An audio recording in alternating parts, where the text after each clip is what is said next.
Test mic. Ayan. Morning sa inyo lahat. Welcome sa ating Sunday School and nasa pangalawang linggo na tayo ng pag-aaral ng tinatayang magiging mahabang pag-aaral sa Covenant Theology.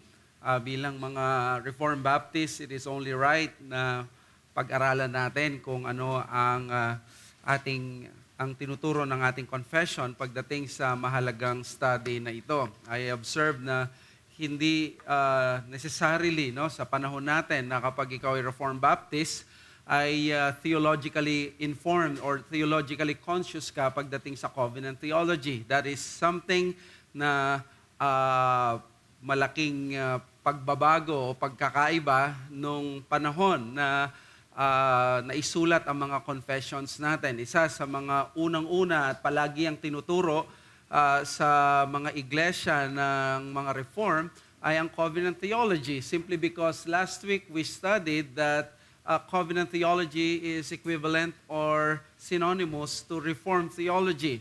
Kaya nga ang ibig sabihin nito ay yung pag-aaral na doon sa tinatawag na federalism. Ang covenant theology is actually federal theology. Ito ay theology na tinitingnan ng Biblia ayon doon sa kumakatawan na ang Diyos nakikipag-deal with siya sa tao through a federal head. Kaya doon pumasok yung concept ng Photius or yung Photius which means federal theology.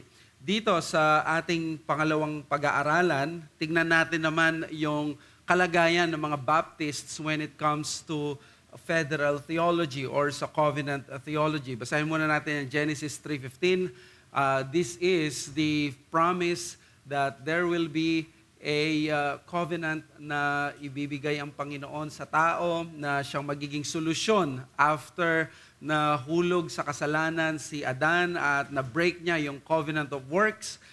Dito papasok yung promise na magkakaroon ng covenant of grace. I will put enmity between you and the woman and between your offspring and her offspring. He shall bruise your head and you shall bruise his heel. So dito malinaw na prophecy ito.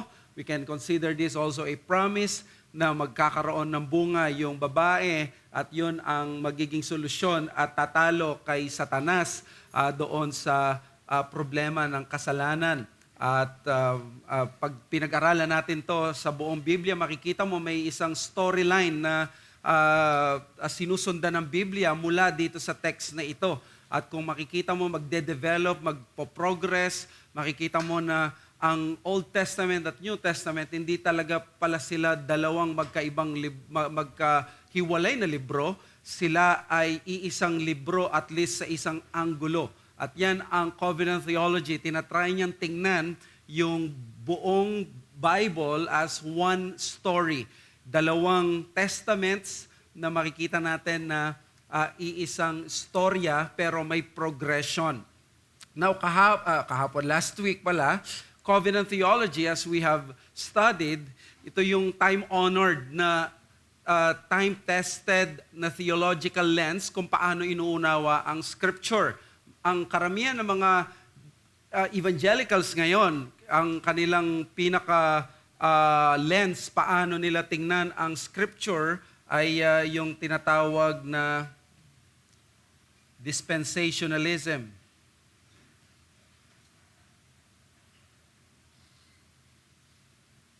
Ang dispensationalism ay hindi ibig sabihin ng kahulugan nito ay nahati ang kasaysayan ng Biblia sa dispensations.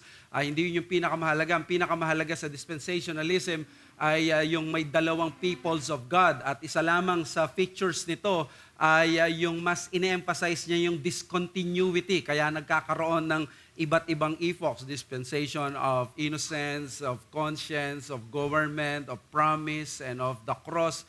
Yung familiar tayo doon sa 7 dispensations, kaya may millennium pang darating, so may discontinuity, iba-iba ang dealing ng Diyos. But this is just a recent development as far as yung formality na titignan natin dahil si John Nelson Darby ang nagpakita nito at nagpasikat ng ganitong approach sa Bible. But in history, the way na ang mga Bible readers, scholars at ang mga churchmen, when they approach the Bible, ang laging nakikita nila na biblically faithful na pagtingin or framework ng Bible ay walang iba kundi sa lens ng covenants, na ang Diyos nakikipag-deal with siya through covenants. Kaya isa sa mga darating na panahon, yung lessons natin, pag-aaralan natin yung mga three main covenants, yung covenant of redemption within the Trinity, then covenant of works, ang Diyos at si Adan, and then yung covenant of grace, ang Diyos at yung mga elect, which is si Christ, the second Adam. So ito yung tatlo na mahalagang covenants na makikita natin. At kapag sinabi kasi natin na covenant theology, ang dealing ng Diyos ay lagi sa covenants. Kaya ilagay ko lamang dito yung tatlo na covenant of redemption, and then yung covenant of works, and then yung covenant of grace. So, at least na re-retain na yan sa ating mga memory kung paano natin titingnan ang Biblia. Ito yung magiging lente. Ang lente pwedeng sobrang lalabo yan or liliwanag o kaya na makikita mo yung tunay na kulay. And I hope na ang pagtiningnan natin ng Biblia sa lens ng covenant theology, ganito nga ang lilitaw. Ano ba yung covenant theology? This is a hermeneutical framework that seeks to understand the scriptures by way of covenant. So, isa siyang uri ng pag-approach sa scripture para na through the covenants. Lagi kang may lens pag nag-approach ka sa Bible. Walang tao na pumupunta sa Bible na wala siyang bias. Ang tanong na lang yung bias mo, faithful ba sa scripture? Yung mga nagsasabi na ang Biblia lamang ang ating magiging basihan, which is magandang pakinggan, tama yon, pero papaano mo i-apply yung salita na ang Biblia lamang ang ating magiging pundasyon. Gagamit tayo ng hermeneutical principles. Pag in-interpret mo, sinabi mo, Biblia lamang, alam mo, pwedeng i-claim yan kahit ng mga cults. Pwedeng i-claim yan ng mga tao na hindi naniniwala sa Trinity. Kahit nilang i-claim na Biblia ang aming sandigan. Pero ang mahalaga sa confessions natin at sa mga salita natin, nagbabanggit tayo ng mga terminologies na hindi kayang banggitin ng mga false teachers. Pag sinabi natin Trinity, it's an orthodox word. Hindi pwedeng banggitin yan ng mga Unitarians. They reject that doctrine. Kaya bagamat naniniwala tayo, pupunta tayo dapat sa scripture with all humility, pero alam natin may biases tayo, pero yung biases natin dapat subservient doon sa nagpe-prevail na discipline at hermeneutics at principle ng Bible interpretation. Ibig sabihin, tapat tayo, nagbe-bend tayo at nagbabow down tayo sa hermeneutics ng Scripture. For example, ang mga apostles, kung inunawa ng mga apostles, sinabi nila natupad na itong, nung dumating si Kristo, natupad na ito. Paniwalaan natin na yung Old Testament text na yun natupad na nung na kay Kristo. Hindi yung ipipilit pa natin na hindi, meron pa tayong inihintay na literal na fulfillment nito dahil sinabi niya literal na lupa, literal na ganito. Pag tinignan mo sa scripture, merong mga temporary at merong mga eternal na kapag sinabi na yung ating inheritance, for example, no, ang inheritance natin sa Diyos, hindi lamang yung isang malaking tipak na lupa sa Middle East. Pagdating sa New Covenant sa 1 Peter, ang ginamit na text doon na mamanayin natin is the promised land sa 1 Peter.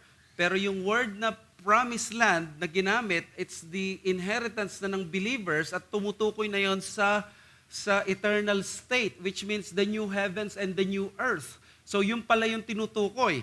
Pag sinabi pa lang, halimbawa, yung land sa Middle East, sa Israel, akala natin yun yung mamanayin, kaya kailangan ng 1,000-year reign na nandoon. Pero pag tinignan mo sa New Covenant, sa New Testament, mas malawak at mas nag-e-extend yung kanyang kahulugan dahil temporary lamang yung covenant na ito sa Old Covenant at ang ibig sabihin pala niya ay merong new heavens. Okay, So, pinag-aralan din natin or magkaroon tayo ng introductory lesson doon sa telescopic at microscopic lens na kapag nag-aral tayo ng covenant theology, kakailanganin natin yung katuwang ng covenant theology, which is the systematic theology and biblical theology. Ang systematic, topical; biblical theology, chronological. So, makakatulong ito para maintindihan natin yung forest at yung mga trees. Hindi pwedeng ipagpalit yung forest for the trees and the trees for the forest. Pag nagkaroon ng mapa, hindi maganda na nakikita mo lang yung buong mapa sa pangmalayuan, makikita mo yung buong bansa, pero hindi mo mapipinpoint kung saan yung specific. Hindi rin po pwede yung may specific ka lang na alam na lugar, pero hindi mo nakikita yung whole map. Ang biblical theology, with the help of systematic and biblical theology, makikita natin na kapag tiningnan natin yung text natin, let's say sa Genesis, ang titignan natin ay yung Genesis mismo, magiging faithful tayo sa context ng Genesis, pero hindi po pwedeng Genesis lang ang makikita mo because nasa panahon na tayo na nangyari na yung cross. Dapat titingnan na natin ngayon ng Genesis through the lens of the New Testament. Ano ba yung sinasabi ngayon ng New Testament dito sa text na ito? Na hindi po pwedeng interpret mo na lang ang Genesis without the bigger picture. So dapat yung mapa, tinitingnan natin yung specific place at yung kabuuan. Kaya kailangan natin yung systematic at yung biblical theology. So, ang natutunan natin is that covenant theology ay napakaganda pala. Nakaka-excite pag-aralan ng scripture pag nakikita natin through the lens of covenant theology because we see now a grand redemptive map without neglecting the specific places on that map. Kaya makikita mo, pag nagbasa ka ngayon ng Exodus, ito yung sinabi ni J.A. Matier.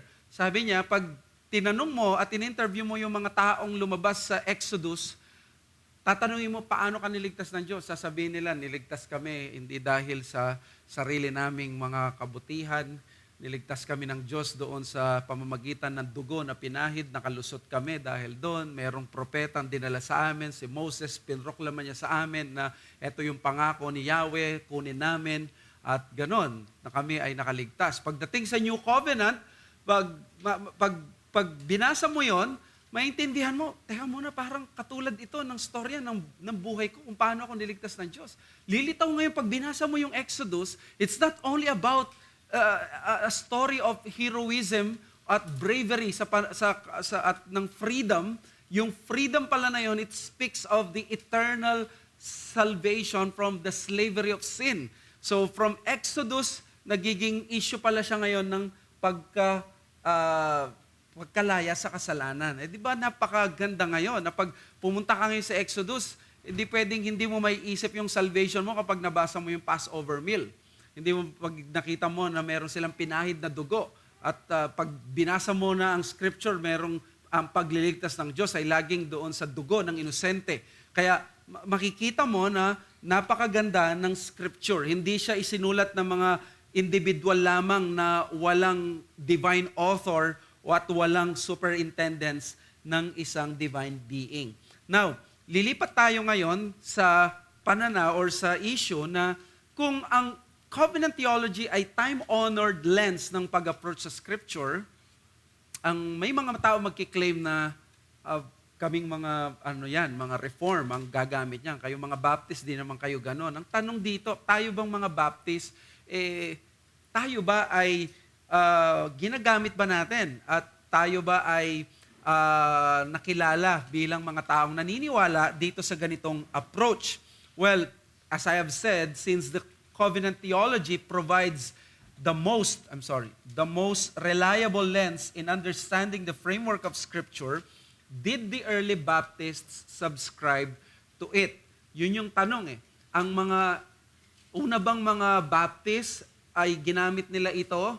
Kasi may mga Baptist ngayon na nagsasabi, parang recent development lang ang covenant theology, hindi ito biblical, dapat abandonahin ito.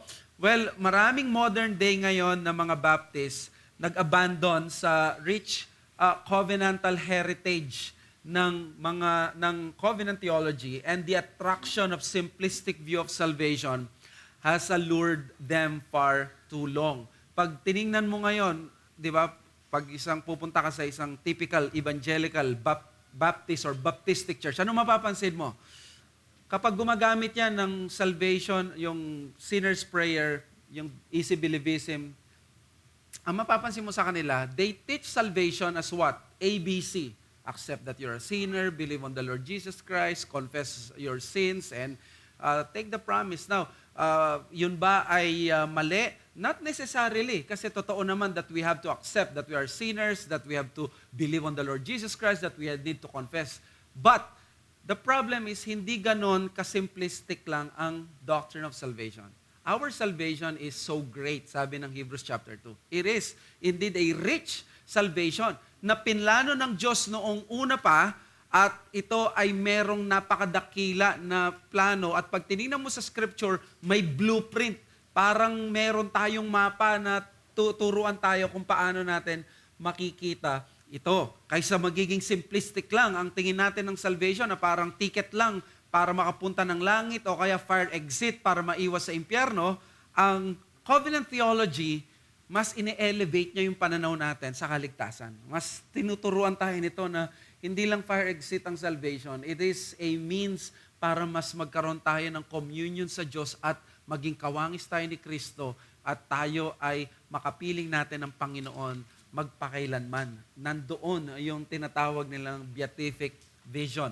So, Reformed Baptists have argued noon pa man consistently na to be both consistently biblical and Baptist ang pagkakaroon ng covenant theology. So, ito yung claim ng mga Reformed Baptists. Kung ikaw ay biblical at consistent na magiging Baptist sa mga particular Baptist noon, they believe kailangan mo yung covenant theology. Nang sabi ni Earl Blackburn doon sa Going Beyond the 5 Points, ang sabi niya, Reformed churches have long been distinguished for their adherence to covenant theology, and contrary to the thinking of most moderns, so have Baptists until the past 8 decades. So 8 decades, that is parang 1940s or 1920s, nagsimulang mag-depart ang mga Baptists. The particular Baptists of the 17th century in England and the first Baptist churches in America made covenant theology a clear article of distinction in their confessions of faith and church constitutions, in which they set forth a magnificent view of the glorious grace of God. Baptists of the 18th and 19th centuries continued in the same theological vein. Now, I hope you don't get offended dito. Let me just ask you, you have been reformed. Matagal na kayo sa isang Reformed Baptist church. But how much do we know of covenant theology? This is an issue of reformation na kailangan natin pansinin.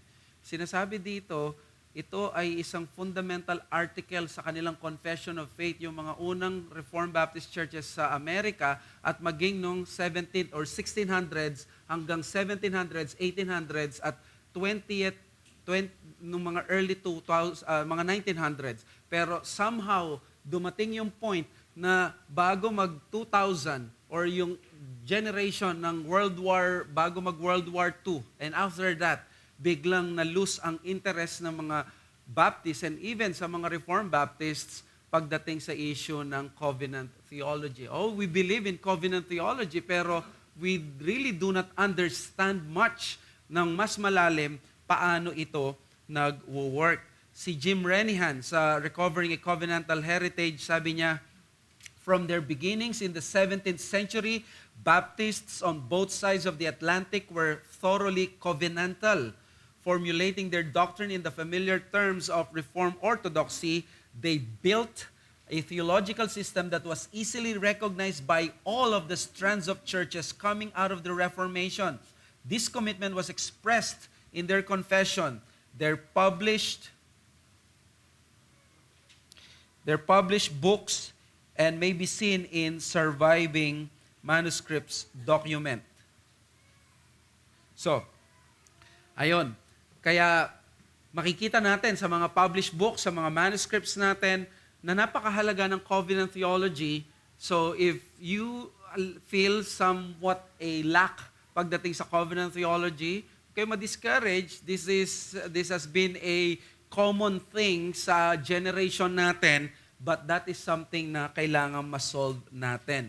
Because our forebears in the particular Baptist movement were thoroughly reformed for embracing covenant theology while maintaining their Baptist identity. So, makikita mo yan na ang mga Reformed Baptist pala, pag ikaw ay RB, ikaw ay Federalist, ang ibig sabihin nag-hold ka sa covenant theology, but at the same time, yung covenant theology mo ay iba yung tinatawag na ecclesiology. In other words, pareho tayo halos ng mga Reform or Pedo-Baptist, but except sa doctrine ng church. Again, si Jim Renihan, let me just quote him, "Not only were our fathers thoroughly covenantal, we must be too. History, theology, and exegesis are all on the side of covenantalism. For too long, Baptists have followed the false roads of revivalism, the diminished pathways of fundamentalism, and the dead-end street of dispensationalism. The time has come to restore exegetical and theological rigor and vigor to our churches and ministries." So ako bilang inyong pastor, aminado ako sa aking kakulangan, pero gusto ko kayong imbitahan sa isang journey ng pag-aaral kung sino talaga tayo. Ito yung parang, anong tawag dito? Ito yung parang surprising or awkward na katotohanan sa ating mga Reformed Baptist, marami sa atin, no, sa Pilipinas. Ang pinaka-spine ng Reformed theology ay covenant theology, but try to ask yourself, gaano ko naiintindihan ng covenant theology? If your answer is hindi gaano, then therefore, you do not have really a strong spine as a Reformed believer. Hindi mo gaanong naintindihan at nakikita pa yung mga nakakamangha na bagay sa Scripture. So, yan ang gusto nating solusyonan. Kaya punta tayo ngayon sa Baptists and Pedo-Baptists on covenant theology. Di ba sinabi natin, ang covenant theology, yan ang faithful na way na tignan ng Scripture. Pero may mga tao nagsasabi, kami ang tunay na nagkiklaim na kami ang tunay na promotor talaga ng covenant theology.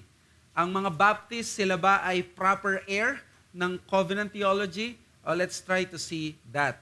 Now, gusto ko muna take note na ang concept ng covenant, nag-umpisa siyang maging important aspect ng theological loci nila, o yung plural ng locus, sa kanilang mga pag-aaral na parang ito yung nagiging buto o yung nagiging parang important na element ay si Wolfgang Musculus noong 15th century, nabuhay siya noong 15th century hanggang 16th century. He was the first to assign covenant its own locus in his theological work. Tapos sinundan ito ng mga pangalan nila William Ames. Siyempre, kilala nyo rin si John Calvin, pero from Reformation to the Puritans, dyan namayagpag ang covenant theology. Now, bakit pinag-uusapan natin ang covenant theology? Quick lang. Ang covenant theology, important siya sa pangunawa ng mga sacraments. Ano ba yung dahilan? Bakit may mga ganitong sacraments? Tapos ang covenant theology, ang nagiging justification ng iba, bakit sila nagbabaptize ng bata. I still remember that time nung nagre-reform ako at nagiging Calvinist, sobrang lagi shock ang marami kapag nasasabi ko sa kanila na si R.C. Sproul ay nagbabaptize ng baby. Parang gulat sila. Itong magaling na na to, parang Katoliko siya, nagbabaptize ng bata. So, una nakakagulat. Pero bakit sila nagugulat at yung iba bakit hindi na nagugulat? Nakakagulat kasi dahil Catholic country tayo, ang isip natin pag nagbabaptize ng bata ay Katoliko. Pero yung mga hindi nagugulat na sa atin, it's because we understand how they think. They think via the framework of covenant theology. Meron silang explanation bakit binabaptize nila yung bata.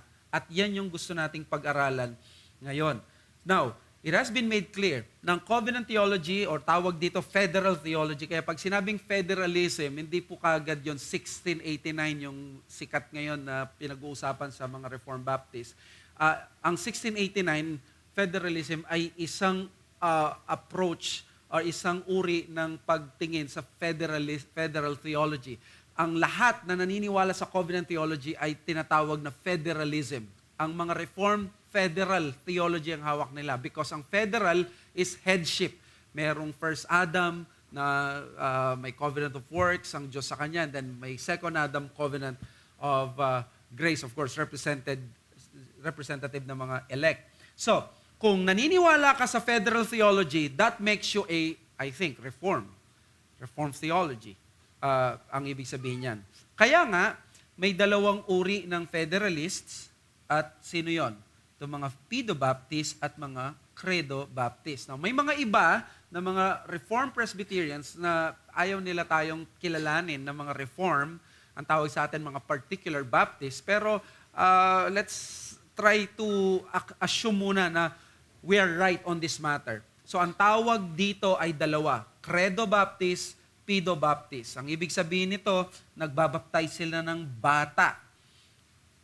Ito naman, nagbabaptize upon the credo, profession of faith.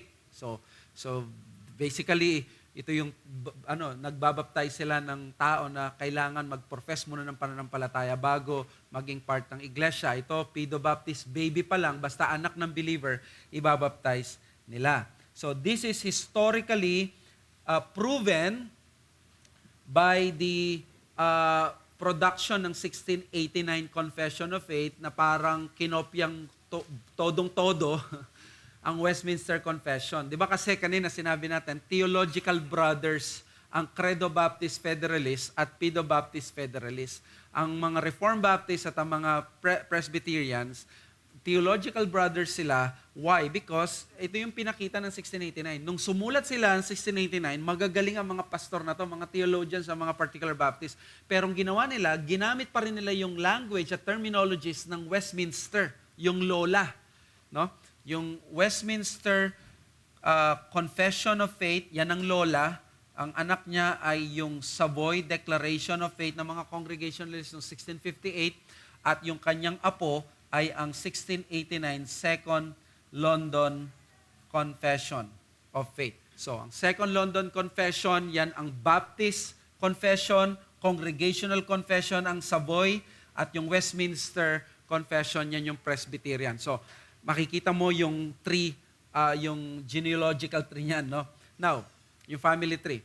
Gusto ko lang sabihin sa inyo na ang mga nagsulat nito, kaya nilang gumawa ng separate na confession at sa sarili nilang language, pero tinake nila yung risk na masabihan silang parang nangongopya para lang maipakita yung kanilang affinity, yung relationship nila sa Westminster.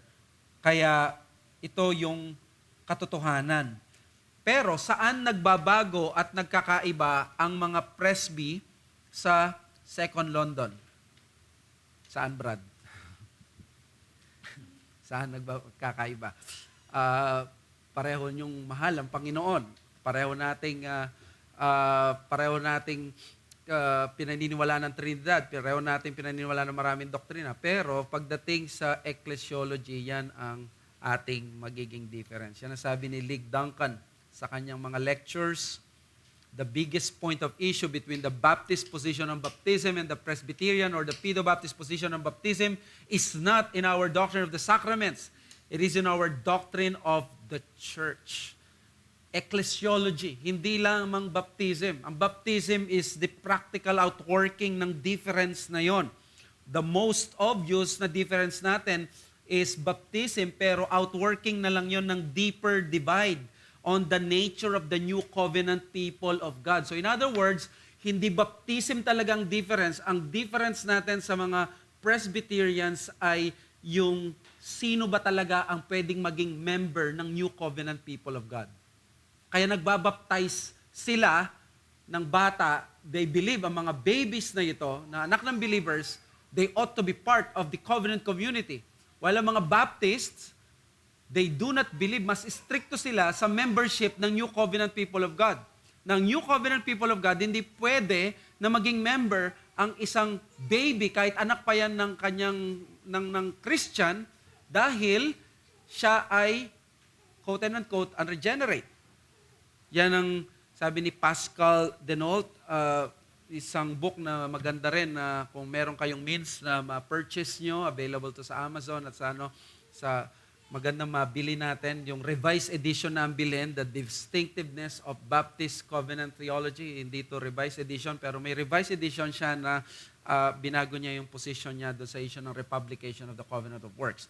So, si Pascal Denault, na nasa Canada ito, before asking the question, who can be baptized, there was a more fundamental question, namely, who is in the covenant? This is the most fundamental consideration in defining the Baptist's identity to a point where, despite the great proximity between Congregationalists and Baptist ecclesiology, this question constituted the dividing point between the two groups instead of the point which drew them together. So ang pinaka-issue talaga ay sino yung pwedeng maging member ng covenant, ng new covenant. Yan yung pinaka-issue, not yung baptism. So therefore, many thought that the difference was only on the lack of New Testament example. Di ba sasabihin, bakit kayo mga Baptist, hindi kayo naniniwala na dapat baptize nyo ang mga anak ninyo? Ang sagot lagi natin ay ano? Ang sagot nating mga Baptist, kahit mga Reformed Baptist, ay may nakita ka ba sa New Testament? Ang lagi nating example, ang reason natin is about the explicit text sa New Testament. At dito tayo niyayari, di ba, ng mga likes nila Mark Jones, na if we will apply lagi daw yung gano'n na di mo makikita yung explicit, kasi sa Westminster, di ba, naniniwala by necessary and good consequence. Nagde-deduct tayo. Hindi natin kailangan ng explicit na text sa Scripture, but we can deduct kung may principle ito sa Scripture. We can do it because we are doing it sa ibang mga bagay. But why suddenly na ipoforce nyo kami ngayon pagdating sa issue ng membership ng New Covenant Church? So, ang point dito, gusto ko lang sabihin sa inyo na yes, walang New Testament example ng infant baptism. Wala. Zero. Kung may nagsasabi sa inyo na Presbyterian, meron, malabo yun. Hindi explicit. Sasabihin na nagpapabanal yung anak, ng magulang yung anak, kaya dapat i-baptize, o kaya naman household baptism. Wala namang necessarily, walang sinabi na infant na nabaptize doon. Pero gusto ko lang sabihin sa inyo is this, hindi yun lamang ang rason ng mga Baptist bakit they rejected infant baptism. Hindi dahil kulang lang sila ng text, hindi dahil walang explicit sa text. There was an even greater and deeper reason. And the reason is that hindi lamang yung wala sa New Testament text, but they departed from the Pedo-Baptist framework on their covenant theology. In other words, magkaiba sila ng covenant theology. They differed on the issue who really belongs properly to the membership of God's new covenant people, precisely because ang mga Baptist na ito, nung panahon na nagdiriwang ang Westminster Confession, ang SDF, ang Savoy Declaration, at parang walang kumukontra at mga iilang Anabaptist lang ang mga kumu-question sa pedo baptism, sa infant baptism, kasi walang magko-question. This is 1,000-year na practice na binabaptize ang bata. Galing sa Catholicism dito. Ito, di ba? Napanood nyo ba yung clip ni Kevin Dayang at ni John Piper? Sabi ni Kevin Dayang, sige, ikaw ang sumagot, ano yung pinakamagiging great argument ko? Bakit magbabaptize ako ng bata? Tinanong niya si Piper, matanda pa naman si Piper sa kanya. Piper being a Piperian, being himself. Sabi niya, Roman Catholicism. It's very offensive, pero they were joking around. Parang sinasabi dito ni Piper, ay ito kasi yung practice na matagal na noon pa, kaya wala talagang gaanong question. But listen to this. Nung dumating ang mga Reformed Baptist, ang mga particular Baptist, remember yung pinag-aralan natin na history ng mga particular Baptist? Si John Spilsbury, yung JLJ Church, yung 1630s na nagkaroon ng First Reformed Baptist Church, first particular Baptist noong 1630s, ano nangyari? Sila yung biglang nakapansin na parang may parang parang may something sa system ninyo ng covenant theology. Sila ang kumestyon, challenge nila yung Presbyterian federalism. Nakita nila may fundamental flaw doon sa argumentation ng Presbyterian federalism. Sabi ni Pascal Denault, the debate surrounding baptism involved more than simply sacramental practice. It was a debate about the structure of the Scripture, the meaning and nature of the different covenants that God made with man, and the continuity and discontinuity in the revelation and carrying out the plan of God. The very nature of the gospel and of the church were at the heart of this debate. You see, pag tinanong ka, bakit hindi tayo nagbabaptize ng babies, ng mga believers, hindi mo lang isasagot ngayon ay dahil wala kasing New Testament example. Merong mas malalim at fundamental issue. Nagkakaiba tayo ng pananaw sa structure ng Scripture, sa meaning and nature ng mga covenants, sa Old Covenant at sa New Covenant, yung issue ng continuity and discontinuity, yung unity ng Covenant of Grace sa pagkikarry out ng plans ng Diyos. So therefore, the Baptist challenge to the Presbyterian covenant theology forced, and I use this word, forced the Pedobaptists to fine-tune their system, and thankfully, it contributed to the progress of federal theology and even the creation of new positions within their theological tribe. Nung nagsimula na mag-question ang mga particular Baptists, ang gumanda, mas, di ba gano'n naman, na mas nagiging articulate ka kapag may kumu-question sa position mo. Mas naging articulate sila, and then yung iba, nakita nila, may, baguhin natin, may nuance ngayon. Merong ganitong mga iba't ibang position within their theological tribe. So it started from the Reformation to the Westminster Confession. Kailan ba nagsimula Reformation? 1500s. Kailan lumitaw ang, di ba, ang Reformation is 1517.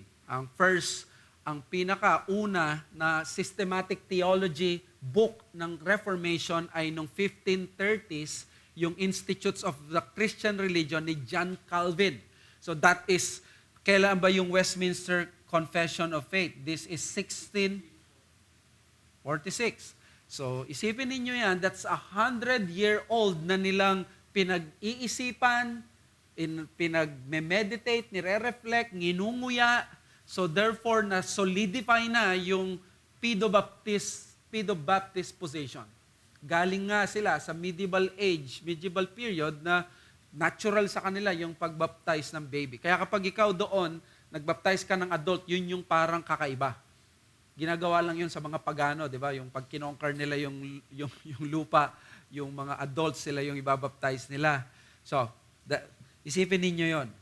Kaya parang settled na ang Pedobaptist position. Pero nung dumating ang mga pesky na particular Baptists, they put to test the federalism of the Westminster Confession, and ang nangyari is, yun nga, ano yung una? Tingnan muna natin ano yung similarity. Ano yung similarity between Baptist and Pedobaptist covenant theology?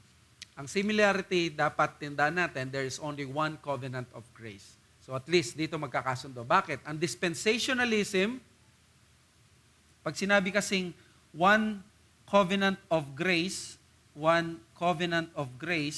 it leads to ano? One people of God.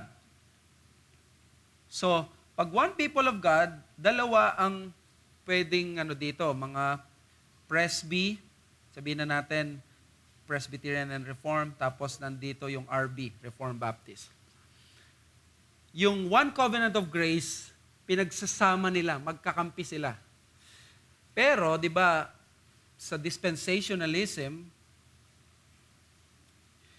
naniniwala sila sa two peoples of God. So, merong Old Testament Israel, New Testament Church. Walang direct na kinalaman yon doon, magkaiba sila. Separate entity sila, the people of God.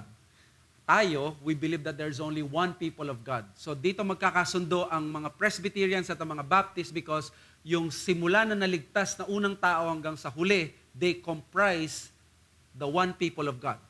Saved, lahat tayo, by the virtue of Jesus Christ, the blood of Christ. Okay? So ito yung paniniwala.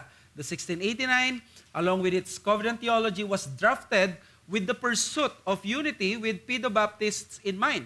So nung sinulat nila ito, ayaw nila makipag-away. In fact, umiiwas sila. Sobrang particular nila na ma-maintain yung unity. I don't know if they do not want to poke the bear, that they are the mainstream at they really want to emphasize, hindi kami mga Anabaptist. Di ba, napagkakamalan silang mga radical Anabaptist, yung mga, kasi nga, nandun yung word na rejection ng Pedobaptist. Ang sinasabi nila, may mga nagre-reject sa infant baptism na Armenian na hindi tama, mga Anabaptist yun. Hindi kami yun. Galing kami sa mga Puritan, sa mga separatists.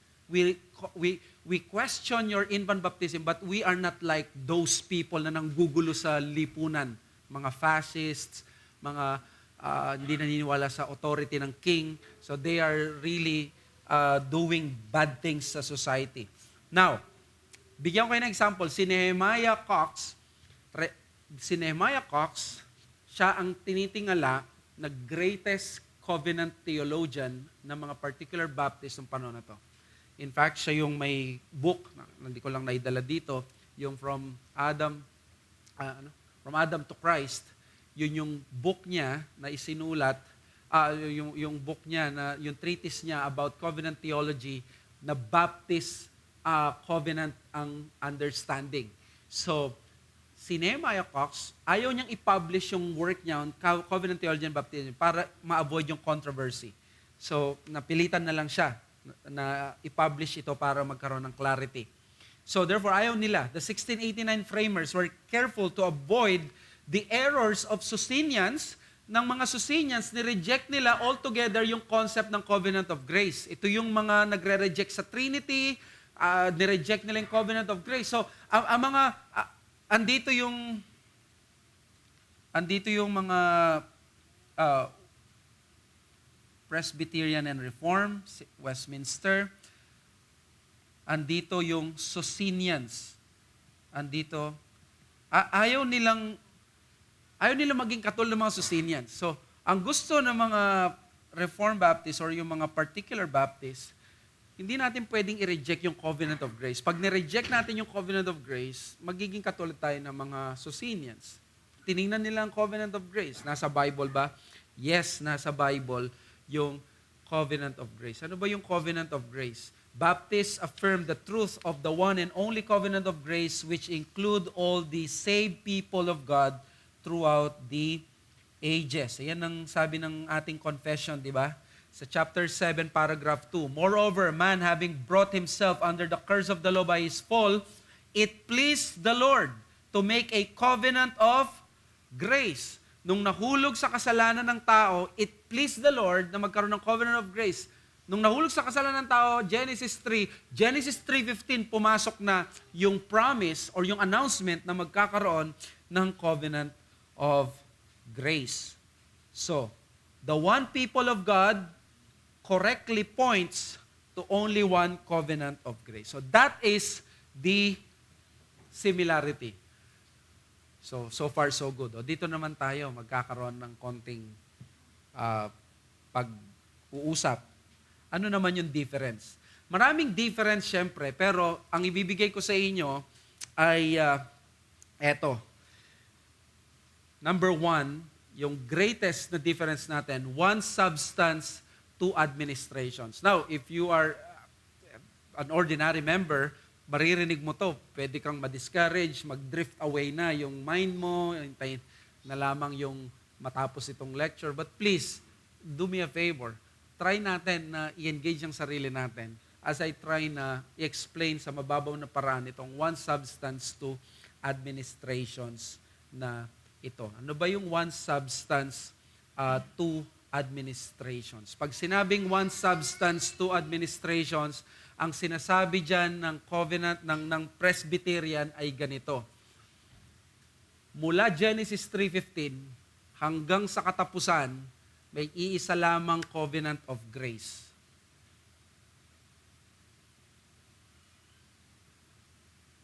Okay? Yung covenant of grace na yan, may dalawang administration. Covenant of grace sa Old Covenant, may covenant of grace sa New Covenant. So yan ang ibig sabihin ng one substance, two administration. Basically, ang sinasabi niya, ang Old Covenant ay covenant of grace, ang New Covenant ay covenant of grace, at dahil pareho sila na covenant of grace, they are similar sa substance. Pareho silang covenant of grace. Ang Old Covenant at New Covenant. So far so good, medyo nakukuha natin yon, di ba? Yan yung identity. There's one covenant of grace administrated in the Old Testament and in the New Testament. So, kung gusto mo ng dogmatic approach, Old Covenant, New Covenant ang gamitin mo. Pag sinabi mong historical approach, Old Testament, New Testament. Di ba? Yan yung progression. So, nakikita natin ngayon, nagigets pa natin. So, ang sinasabi niya, meron lamang isang gobyerno, covenant of grace na nagsimula sa Genesis 3:15, at ang administration, paano ito pinairal. Paano ito pinairal? Pinairal ito sa Old Covenant, sa ganitong paraan, at pinairal ito sa ibang paraan sa New Covenant. So, yun ang ibig sabihin. But the same na covenant of grace. So, the covenant of grace is the covenant God announced in Genesis 3:15, proto-evangelium, after Adam broke the covenant of works when he fell in sin. Sabi ni Michael Horton, naniniwala siya doon sa one substance, two administration. By the way, I have this book dito. Si Michael Horton. Like the covenant of creation, this covenant is made between God and human partners. It is in this covenant that provisions are made for offenders based on another's fulfillment of the legal covenant of their behalf. Thus, instead of it being a covenant based on law, do this and you shall live, it is based on promise, live and you will do this. Oh, ganda ng gospel, law gospel distinction niya, no? Pero gusto niyang ipakita dito, covenant of grace na kagad yung Old Covenant. Covenant of grace din ang New Covenant. Magkaiba lamang ng pamamalakad. So parang ang aking munang itinalagang leader dito, si Moises, dito na si Jesus, but they're just basically the same. Okay? Na covenant of grace. So, pag gano'n na sinabi natin na old, sabi ko, covenant of grace, ulitin natin, may dalawa, Old Covenant, New Covenant. Pag sinabi natin na itong mga to, they are simply the administration. Bakit hinati pa kung pareho lang naman na substance sila? One substance lang pala. Bakit pa hinati? Wala bang difference? May difference syempre. Ano yung difference na yon? Ang unang difference is this. Ang Old Covenant, elementary, temporary. Okay? Elementary, temporary. Dahil shadows, lahat, ganon. Ang second administration, perfect, definitive. So parang hinihintay yung pagdating ni Kristo so that, pero basically again, they are both the same. Now, yan ang difference natin. Punta tayo ngayon sa observation. Dito ko nahihimayin. Dito ko na i-explain ano yung ibig sabihin nito. What does this mean? First, may dalawa akong observation na gustong i-share. First, the Old Covenant and New Covenant are both the covenant of grace. Malinaw ba yon? Yun yung turo ng Presbyterians. Tama? Tama ba? Old Covenant, New Covenant, one substance sila, both covenant of grace. At yung mga ibang Reformed Baptist. Because Genesis 3:15, covenant of grace na yon. Tama? So, ulitin natin, yung covenant of grace, Genesis 3:15, nagsimula siya doon. I'm sorry. Hindi ko dapat nilagay dyan. Okay, so covenant of grace, nandito na sa Old Covenant, nandito sa New Covenant. Nagsimula siya sa Genesis 3:15 at papunta siya dyan. Okay? So yan, ang ibig sabihin yan. Covenant of grace. Pero tanungin ko kayo, ang 1689 Baptist Federalism, ano yung tinuturo niya? Both ba ay covenant of grace? No. Ang sinasabi ng 1689 Federalism, the new covenant is the covenant of grace. Sinasabi niya, ito lang ang mga Baptist. Now, bakit? Bakit masyado tayong picky doon at ini-insist natin? Bakit hindi tayo naniniwalang part ng covenant of grace yun? For sure, may mga nakita ang ating mga forefathers. At alam natin, no, ang outworking, ang practical, ang result ay yung nakikita natin ngayon. Nagbabaptize ng baby. Okay? So makikita nyo, paano natin maitatawid doon mamaya. So, substance and administration are distinct from one another in the Reformed Presbyterian Federalism. Anong ibig sabihin nito? Yung substance and administration are distinct from one another. Yung, di ba? Substance, paano yung substance niya, tapos kung paano ina-administrate, magkaiba yan.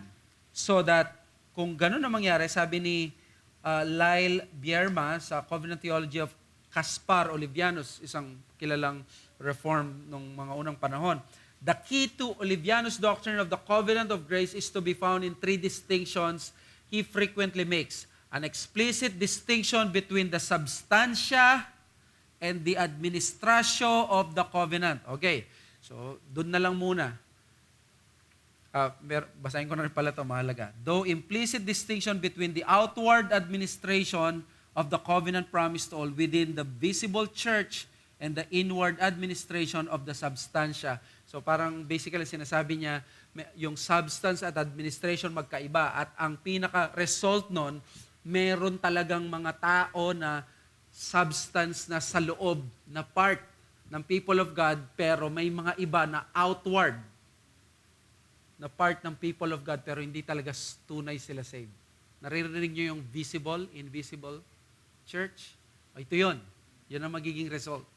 So that merong tunay na part ng people of God pero may mga tao na part ng people of God pero hindi saved. Bago 'yon sa Reformed Baptist. Pag Baptist ka, yung tenga mo merong part ang people of God na hindi saved. O, ito 'yon kasi ang substance at administration magkaiba. Pwedeng yung substance talaga yung nandoon, pero yung administration nagiging external. Parang ganon. So, ang magiging result nito ay eto. The Old Covenant and New Covenant are substantially identical, different lamang sila sa administration. So, di ba, pareho silang Covenant of Grace substantially, pero iba lang ang pag-administrate. Yung isa temporary, yung isa definitive at fulfillment, perfect. So, tingnan nyo, sabi niya dito sa chapter 7, paragraph 5 ng Westminster, this covenant was differently administered in the time of the law and at the time of the gospel. So, ang ano niya is, ang difference lang niya is administration, pero same substance. Okay, punta na tayo sa para maintindihan natin. Since, look at this, the Old Covenant is a covenant of grace, Pedo-Baptists can now use the Old Testament scripture as normative in defining the New Testament church. This is the justification of baptizing the children as covenant people. Ano nga ba yung covenant of grace? Di ba? Old covenant, new covenant. Tama po ba? So, ang covenant of grace, andito, new covenant, yan ang New Testament church. Tama po ba? Dahil sinabi mo ang Old Covenant ay covenant of grace din, what happens now is, yung nature ngayon ng church or ng people of God is what? Kasama dito. So ngayon, pwede akong pumunta sa Old Testament ngayon dahil covenant of grace din yun. Para i-define ko ngayon ang New Testament church. So kapag sinabi ko, sino ang pwede maging member ng church natin, pwede ko akong pumunta sa Genesis, pwede akong pumunta na si Abraham, sinircumcise niya yung anak niya, covenant of grace, iba lang ang administration, pagtutuli, circumcision, Ngayon, ibabaptize natin sa New Testament, yung anak ko, kahit hindi pa siya nag-profess ng faith, kahit pagkasilang niya, bawa yan, si Aslan, pwede na natin i-baptize. Maging part na siya ngayon ng church. Sasabihin mo, ba't ganoon? Ba't ka pupunta sa Old Testament? Hindi, covenant of grace yun ang covenant of grace, di ba? People of God. Nakita nyo? So, ibig sabihin, there is now a justification. They are now free in using the old covenant para i-explain itong bagay na ito. So, since substance is different from administration, the belief that in the people of God, there is now what? Ito yung matindi. Mixture. Regenerate and unregenerate. Justified ngayon ito. Ibig sabihin, na-explain na sa loob ng people of God, pwedeng magkaroon ng paghahalo. Bakit? Kasi, again, covenant of grace, old covenant, new covenant. Ano nga ba? Covenant of grace to, di ba? Tama? Sa old covenant po, may mga na-circumcise, part ng people of God yon. Yes? May mga pumunta ba ng impyerno doon? Yes, may mga nagrebelde kay Moses. Tama? Part sila ng people of God, covenant people of God. They're part of Israel, but they went to hell. But that's covenant of grace. So, it appears, pwedeng maging member ng covenant of grace ang isang hindi ligtas. That would be a problem. At yun yung nakita ng mga particular Baptist. May flaw sa system ninyo. At paano ito sasagutin ng Presbyterian? Okay. Ganito.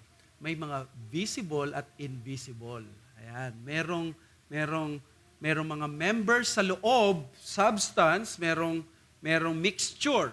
Ito yung mga tao na nasa loob na ng covenant talaga, totoo, yung mga nasa labas, external lamang. Sila yung mga nasa visible church. Hindi talaga tunay na ligtas. But you see, hindi enough yun kasi pag tinawag mo to covenant of grace, ang iniinsist ng mga Baptist, ang mga member lang ng covenant of grace ay mga tao who know the Lord. Tama? They are the people who know the Lord from their hearts. They are genuinely saved. Kaya tingnan nyo si Calvin. Sabi niya mismo, in this church,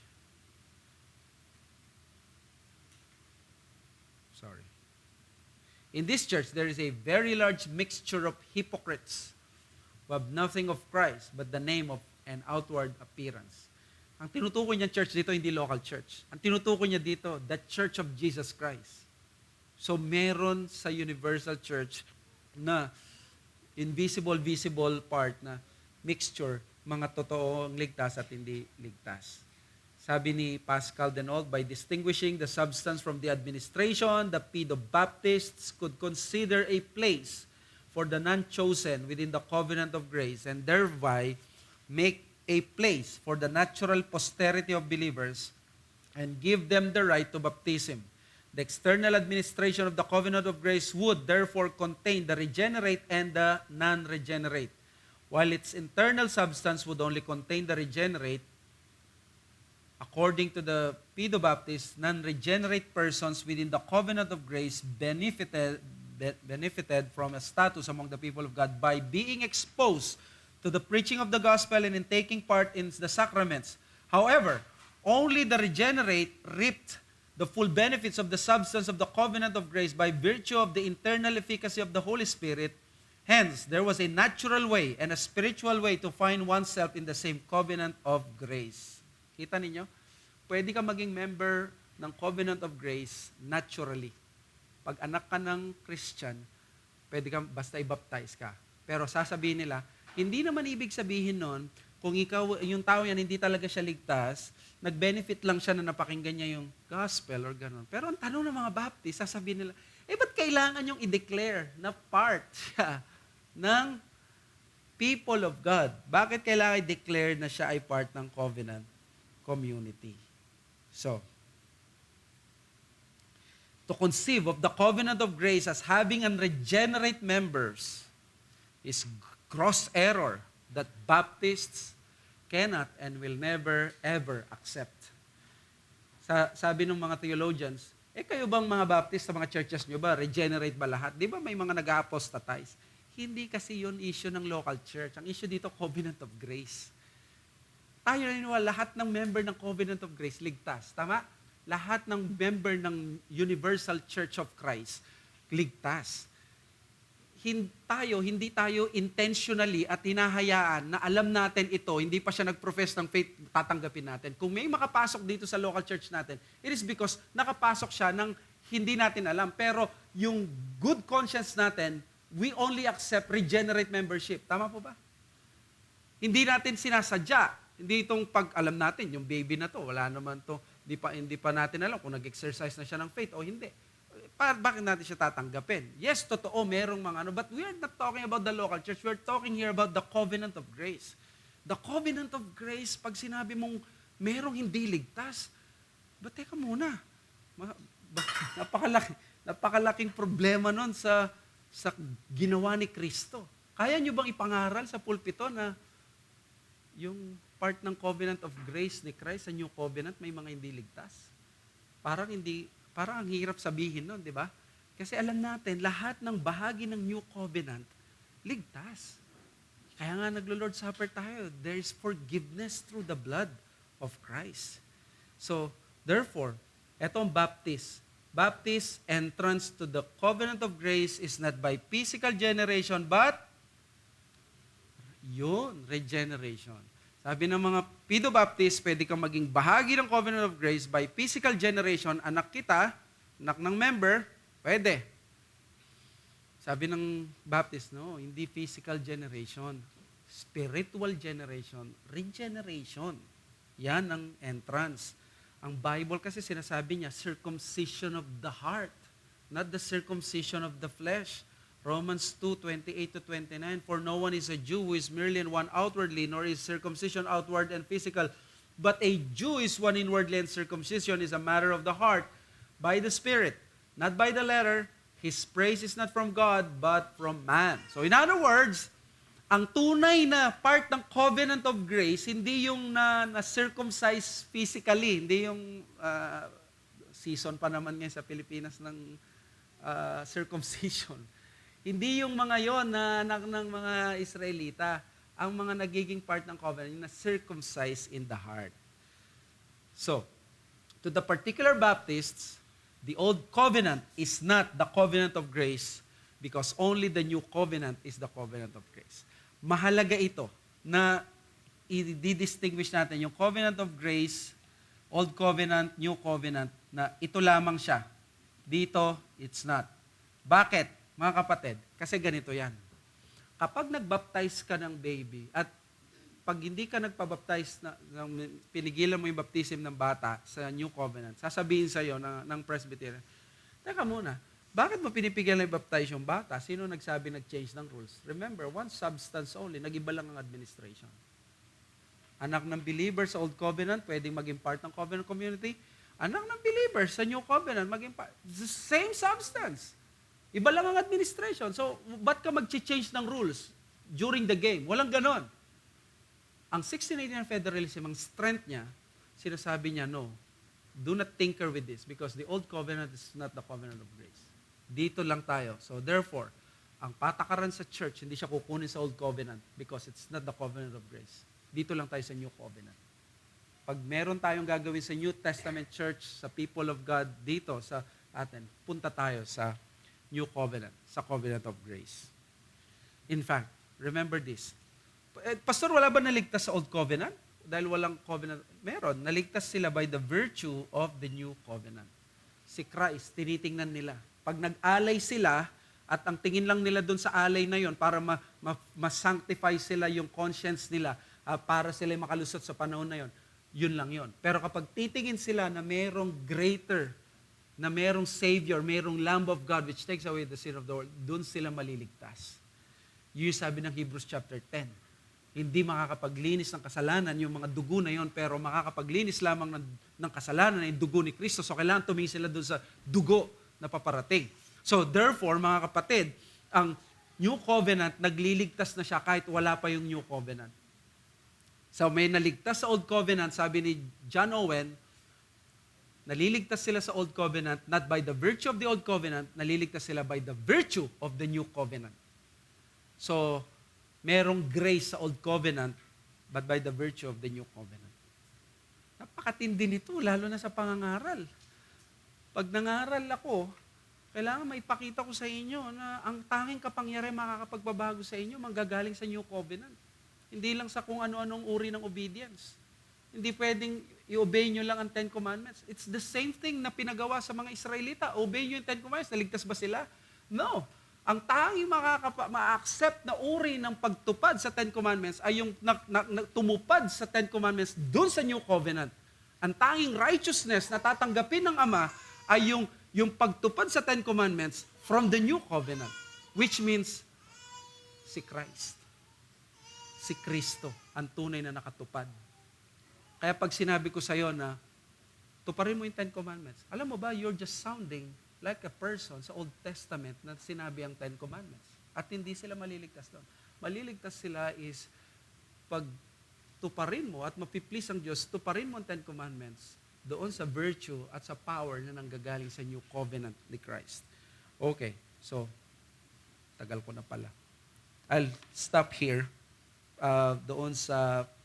We will continue doon sa organic unity of the covenant of grace in the Old Covenant and New Covenant. Titingnan natin yung kanilang bagay na yon. And then, of course, yung mga application. Let us pray. Father, thank you sa aming natutunan and we hope na kahit papaano ay nagkaroon na ng konting understanding ang bawat isa sa amin why we insist on regenerate membership. It's not only about baptism, but the fundamental flaw of the covenantal structure of our beloved Pedobaptist theologians. They are our heroes, but we do not idolize them, that we think that they are beyond any error. We believe, Lord, this is something na very important. We do not demonize them. We are thankful for them, but we want to admit and we want to confess that they were wrong on this matter. At nawa kami ay patuloy kami na mailid sa katotohanan. Thank you, we ask this things in Jesus' name. Amen.